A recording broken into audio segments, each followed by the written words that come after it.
The Mekong River is one of the most important rivers in the world.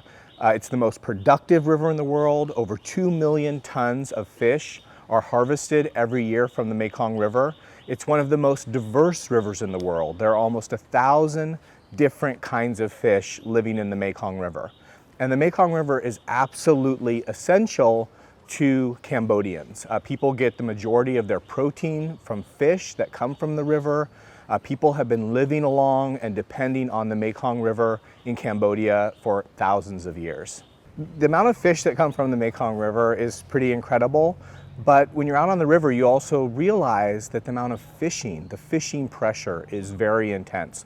Anywhere that there's water in Cambodia, there are fish, and there are people harvesting those fish.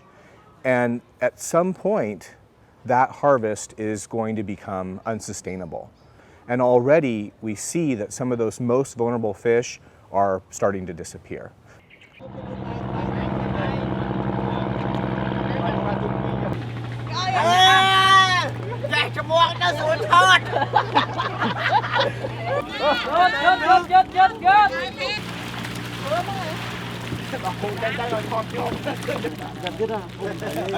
Right now we're on the Mekong River, which is the much larger water body of the region, but there's a different community of fishermen here. All community fishers, all people working together to try to collect fish and get them to market.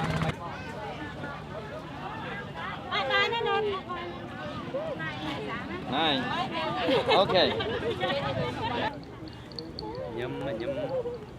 I mean, as a child who's been brought up and living by the river since I was very small, I eat fish, I go to bath in the river just like normal kid. I learned to swim there, I go to school, so it's like, it's been part of my life forever, and I think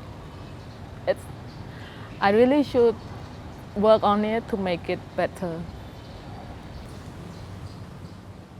If we look at all of the projects from the water center outwards, there are pressures on water systems. And the question is, what is the positive path forward?